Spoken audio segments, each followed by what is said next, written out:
International recording legend Denny Zager of Zager Easy Play Guitars, and writer of In the Year 2525, the biggest one-hit wonder in world recording history, selling over 20 million records.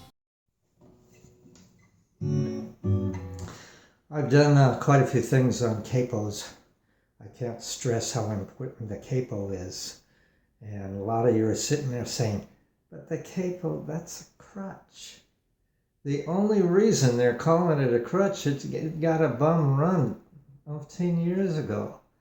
They said, well, they don't know how to play the chords, different chords, enough chords to go higher or lower into a different key, so they just move the capo up, and that's their crutch. Well, I could call my car my crutch too.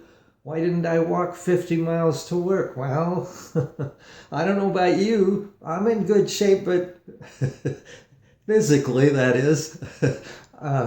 But I'm telling you, it's not common sense. The common sense is to use a tool that works very well.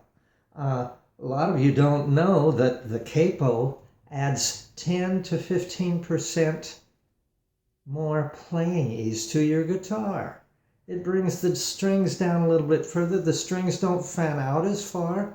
They're easier to grab. They help keep your guitar in tune. Your strings don't slide around as much as they might. If you're picky like I am, I like in tune.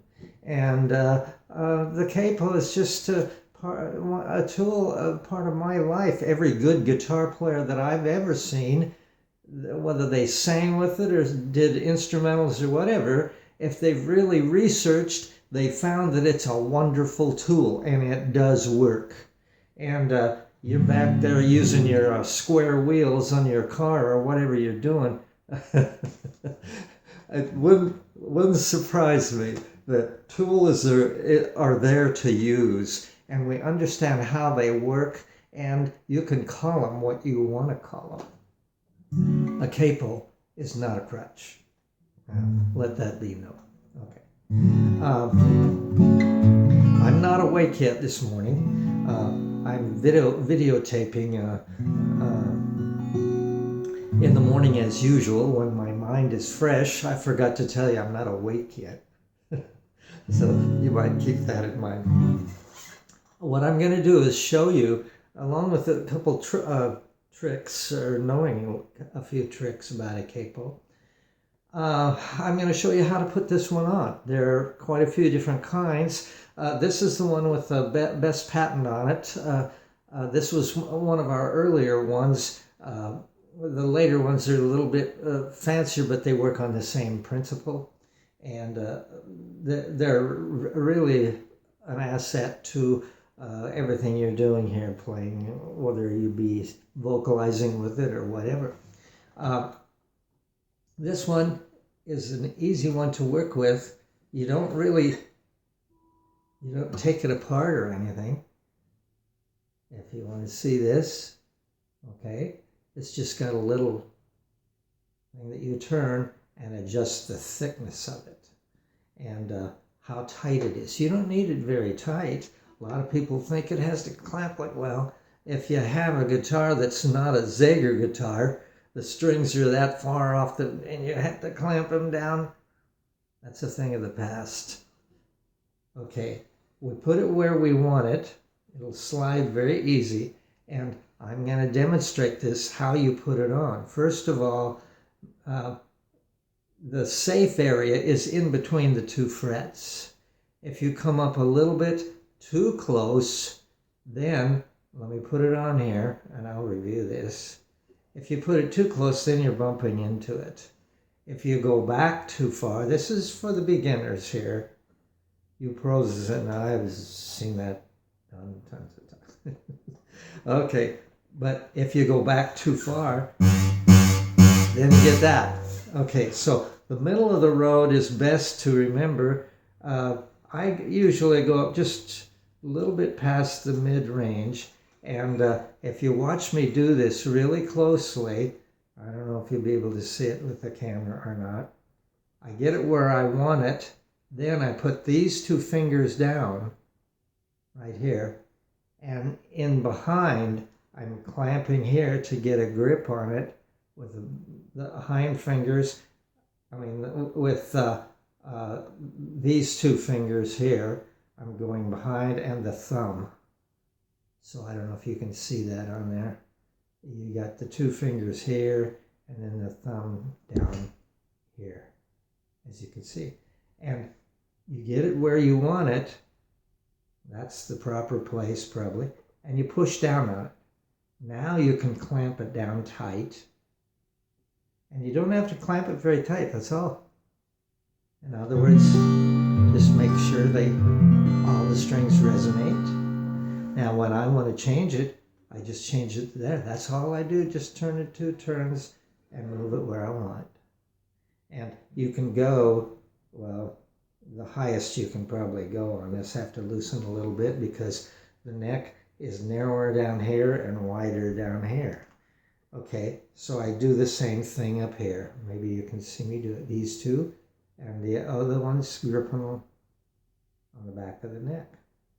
Now, the furthest you can go actually is what we call the heel.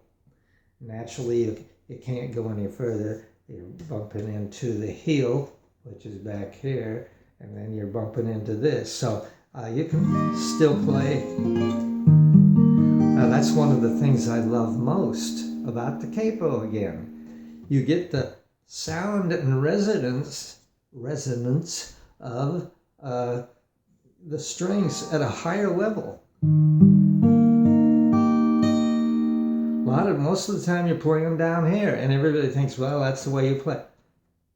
Why don't you use the whole range and get a variety of sounds? Naturally, I work up full arrangements, as most of you know, the lead line, chord structure, bass rhythm, all those phrasing and all this stuff, but I can play it down here and get a lower sound, or I can play it up here and get that high range, or go in the middle. You can use it as a vocal range, situation. If the song is too high for you, you start out in the middle and you go down. If it's too low for you, you reverse. What I'm saying is the capo works with so many things, and if you put it on right, let me demonstrate that too. Don't get a string in like this or so, because it'll pull it out of tune. In other words, if you can see this here, if you get that string in there and then clamp it down, that's what you're going to get. You loosen it up, let the string fall into place where it's going to stay, and then clamp your 2 fingers here, the 2 fingers back here, and come up here, put it, and make sure you slide it in the right area. Don't put it too close so you bump into it, or don't put it back too far where it's going to buzz on you. And I know for you pros, this is amateur, but for the people just getting started, it's fantastic. Keep in mind, the capo is super for beginners, and a lot of people don't realize this. It works for the pro and the beginner. The reason it works for the beginner is because it pulls those strings down so far. If you look at the height of these, put it up there where you can see. This string is down so far, you're thinking it's touching. It's not. If you look up here, that is close. I hardly have to touch it. Now for beginners that don't have calluses on their fingers, that's such a godsend. For little kids, they can't reach down here as well. Put it up here. There are so many things I could sit here all day and tell you the good things about a capo. Just listen up, and you'll learn so much about this tool. And I specially designed the new one, so it wouldn't stick up like that. I can put it right in the case, and there's nothing that's going to stick up to here. I can't close the case. That's a bummer. Capo, I can carry this in my pocket. It's slim. As you can see there, it's not a big thing. It's easy to move. I don't know. I suppose some people will say, I like to change positions of the capo in the middle of the rhythm of a song. Well, you can do that, and you can learn to do that. Some capos, I doubt whether they'd be any easier than this one. And what I'm getting at is the bottom line. This capo is, as I said, one of the greatest tools for the beginners. Again, they don't have to push as hard. The frets are a little bit closer together. They don't have to reach as far. If they have to, they're having trouble. The beginners are having trouble just in the area of 3 frets. What are they going to do when they get way up here? Well, with the capo, as you notice, the distance of frets is quite a bit longer down here. For little hands, if they're beginning, it's a bummer. Up here, the reach isn't near as far. Down here, that's a long way, especially for a little finger.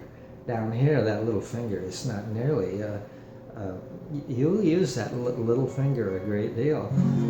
You'll be interested too to know, in my style, playing all 4 parts, you know which finger holds the string down to play the lead line? The little one. So don't say, oh, that little one doesn't do much. It does a lot. Plays the lead line. It holds the lead line. With your ring finger down here, the lead line is this third finger. Down here, it's this finger. But again, I could keep naming things, but as far as that are really good about the capo. So review over this tape, or I should say, I'm back in the Stone Ages here, video, you know, and capo is an advantage. So listen up, go over these, review them many, many times, and you'll start gearing in and using it as a tool, and it'll make you a better guitar player. Well, duh, you know, that's what a tool does. It makes life a little easier. Learn how to use it. Why not? Did somebody say it's a crutch? It's not a crutch. It's a good tool, just like your car is. It gets you from point A to point B. And you can use it as a crutch. Well, as I said, I could call a car a crutch too. I use it because it's a tool. It's there for you. Thanks for listening. Bye for now.